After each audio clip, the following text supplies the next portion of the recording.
क्या डेट बढ़ा देने से एसआईआर की प्रक्रिया जिस पर आप सवाल खड़े कर रहे हैं वो पूरी तरीके से शुद्ध हो जाएगी? विवेक जी। देखिए हिमांशु जी, मंच पे उपस्थित दोनों सम्मानित और वरिष्ठ पैनलिस्टों को, पहले तो पत्रकारों को मैं प्रणाम करूंगा। हमारे आरएलडी के साथी हैं, उनको भी मैं नमस्कार करूंगा और अपनी बातों को अनुमोदन के साथ रखने की अभिव्यक्ति मैं पूरे मन से चाहूंगा। देखिए, एक बात तो सत्य है कि तनख्वाह नहीं, प्रोत्साहन राशि बढ़ाई गई है। तनख्वाह नहीं कहेंगे इसे, ये तो प्रोत्साहन राशि कही जाती है। दूसरी बात यह है कि चलिए, एसआईआर और ये जो टूल किट इस्तेमाल किया था चुनाव आयोग ने, ये दिखाने के लिए कि हम बड़े संवेदनात्मक तरीके से बीएलओ के लिए सोच रहे हैं। यूपी जिला मुरादाबाद में एसआईआर के कार्य कर रहे बीएलओ टीचर सर्वेश सिंह ने फिर फांसी लगाकर आत्महत्या कर ली है।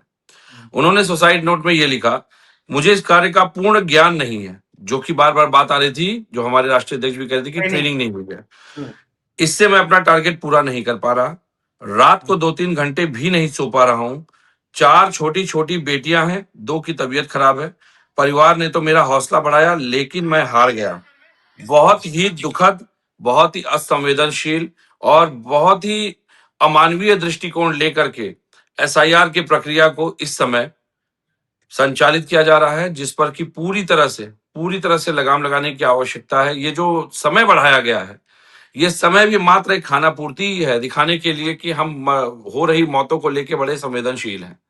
वास्तविकता ये है कि पूरी एसआईआर के पीछे का सत्य अजीत डोभाल जी ने ही उजागर कर दिया। अजीत डोभाल जी ने कल एक स्टेटमेंट दिया है, जिसको कि बाकायदा एक प्रिंट मीडिया ने पब्लिश किया है, कि भारत में आईएसआई ने जासूसी के कामों के लिए मुसलमानों से ज्यादा हिंदुओं को भर्ती किया है। अब ये कौन से हिंदू हैं? क्या ये वो हिंदू हैं जो बांग्लादेश से आए हैं, या ये वो हिंदू हैं जिनको सरकार हिंदू मान करके स्वतः नागरिक घोषित कर देती है? वो स्वतः में नागरिक हो जाते हैं भारत के, और उनके जो कहीं ना कहीं मुझे लगता है मतदान पत्र बनवाए गए, आधार बनवाए गए हैं, उनको बचाने का ये प्रयास, एक अक्षम्य प्रयास भी चल रहा है। कहीं ना कहीं ये वोट काटने एसआईआर के पीछे। लेकिन अजीत डोभाल जी ने पता नहीं कल किस मूड में थे, किस मंतव्य में थे, कि उन्होंने ये बात कह दी कि मुस्लिमों से ज्यादा तो हिंदुओं को आईएसआई ने हायर कर रखा है। और ये बात सत्य है। कई प्रकरण में देखा गया कि कई हिंदू चेहरे पकड़े गए जो कि देश के विरुद्ध कार्य कर रहे थे। इससे बड़ी बात पे आते हैं। देखिए, एक बात समझनी पड़ेगी। इलाहाबाद हाईकोर्ट ने एक फैसला सुनाया जिसमें भारतीय जनता पार्टी युवा मोर्चा का एक नेता है, उसको उनको जो है छोड़ा गया है। और वो किस प्रकरण में पकड़े गए थे? वो अवैध घुसपैठ करवा रहे थे। सोचिए, भारतीय जनता पार्टी का युवा मोर्चा अवैध घुसपैठ करवा रहा है। योगी जी यहाँ कह रहे हैं हम डिटेंशन सेंटर बना रहे हैं, और उनमें सभी जिलों के जो जिलाधिकारी हैं उनको फरमान जारी किया गया है।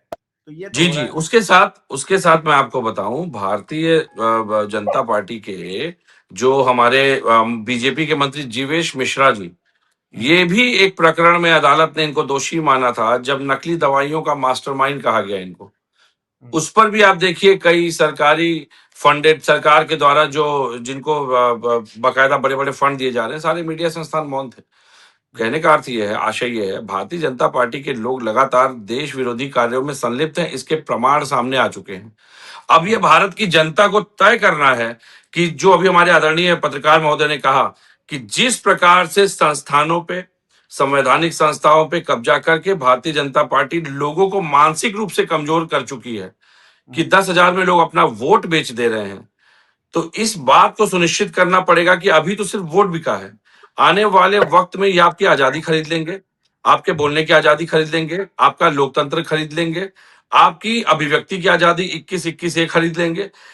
ये पूरी तरह से संविधान के दिए वो हर प्रारूप, हर मानक जिस पर ये लोकतंत्र टिका है, ये उसको कहीं ना कहीं प्रभावित करने के लिए, उसको समाप्त करने की दिशा में कार्य कर रहे हैं। इनका जो एक एजेंडा था, देखिए भारतीय जनता पार्टी का एक पैटर्न है काम करने का। आप देखिए, अभी तक देश में जो सबसे बड़े हमले हुए वो सबसे ज्यादा सीआरपीएफ के कॉन्वॉय पे हुए।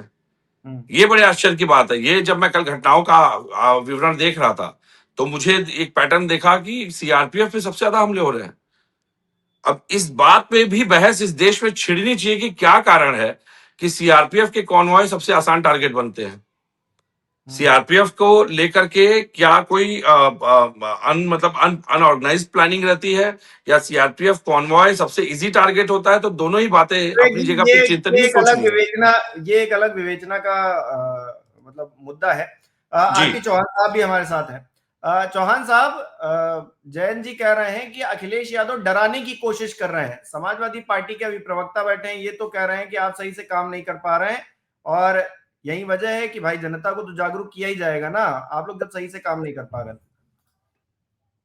हिमांशु भाई, आपको, आपके सभी दर्शकों को, साथी को, पैनलिस्ट जो है, सबको नमस्कार।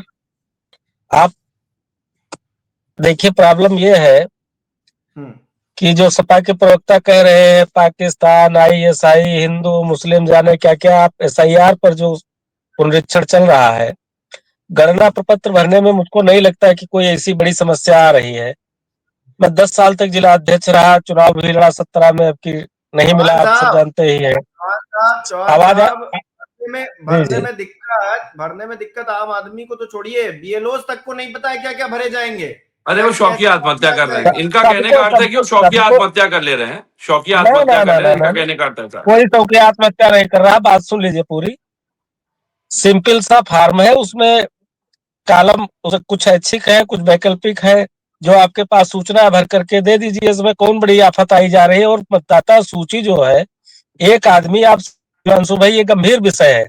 मतदाता सूची इसलिए सही होनी चाहिए कि एक आदमी गांव में जाकर के वो ब्लॉक प्रमुखी लड़ता है, उसकी मां नगर पालिका में जाकर के नगर पालिका अध्यक्ष का चुनाव लड़ती है, उसके पिताजी विधानसभा में विधानसभा का अलग अलग क्षेत्रों में जाकर के लोग चुनाव लड़ने का काम करते हैं।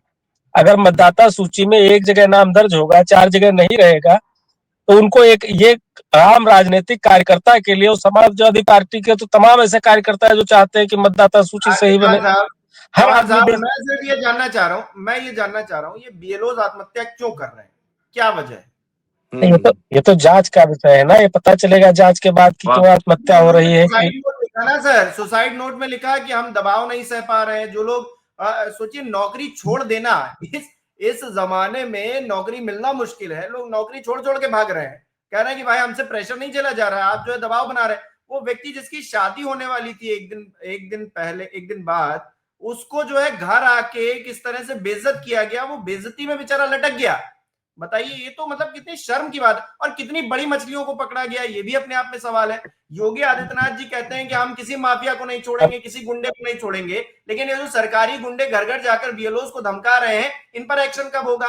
डीएम कब नपेंगे? कितने डीएम नप गए हैं? हिमांशु भाई, देश संविधान के तहत संचालित हो, संविधान में सबको अधिकार है, तमाम फोरम है, आप वहाँ कंप्लेंट कर सकते हैं, अपनी बात कह सकते हैं।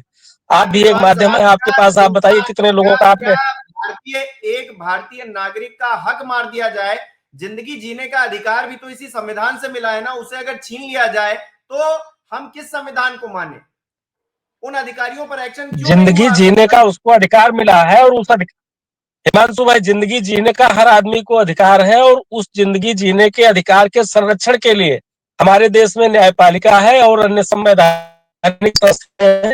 हिमांशु जी, मैं एक आरोप लगाऊंगा यहाँ पे कि ये एसआईआर जो करवाई जा रही है, इस एसआईआर को करवाने का त्वरित उद्देश्य जनता का ध्यान भटकाना है, संस्थाओं का ध्यान भटकाना है। और किस विषय से भटकाना है मैं आपको स्पष्ट कर देता हूं, ये मेरा आरोप है। कोडीन युक्त कफ सिरप का जो नारकोटिक्स का एक मामला सामने आया है, इसके तार राष्ट्रीय स्तर पर जिस तरह से फैले हैं, बंगाल तक जुड़े हुए हैं।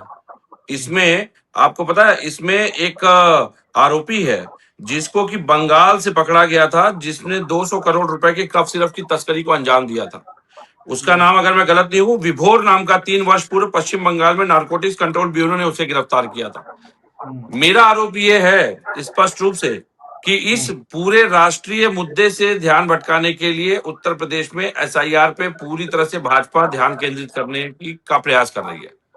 क्योंकि जिस तरह से उत्तर प्रदेश की वर्तमान सत्ता और इनकी जो केंद्रीय सत्ता के बीच के जो भूचाल हैं, जो राजनीतिक गलियारों में भूचालों की चर्चा होती है, ये कहीं ना कहीं उस मंतव्य से प्रेरित है, क्योंकि इसमें भाजपा के उत्तर प्रदेश के शीर्ष नेतृत्व के लोग फंसते नजर आ रहे हैं। और यही कारण है कि अब बुलडोजर में पानी चला गया है गलती से, और वो बुलडोजर स्टार्ट नहीं हो पा रहा है। ये मेरा आरोप भी है। वैसे तो लोहे का होता है, लेकिन बुलडोजर पंचर हो गया है। ममतानी साहब, आप किस तरह से देख रहे हैं? देखिए, सत्ता पक्ष वाले हैं, वो तो अपना बचाव करेंगे ही, क्योंकि वो सत्ता में है। अब जयंत चौधरी साहब को डर खुद लग रहा है, या फिर वो डर की बात कर रहे हैं अखिलेश यादव के, तो ये उनकी मजबूरी मैं समझ सकता हूँ। लेकिन नहीं, सवाल इस मंच पे लेकिन एक बात मैं कहना चाहूंगा, हमारे आदरणीय दोनों वरिष्ठ पत्रकार हैं और आप भी बैठे हैं, आप एक पैटर्न देख रहे हैं, लगातार सत्ता पक्ष के लोग बीएलओज की मौत का एक तरह से उपहास उड़ा रहे हैं, लगातार उनकी मौतों को नकारने का प्रयास कर रहे हैं और वो चुनाव आयोग को क्लीन चिट देने का प्रयास कर रहे हैं कि कारणों का पता नहीं, कारणों की जांच होनी आवश्यक है। वो ये भूल जाते हैं कि सत्ता में वो है, जांच उन्हीं को करवानी है।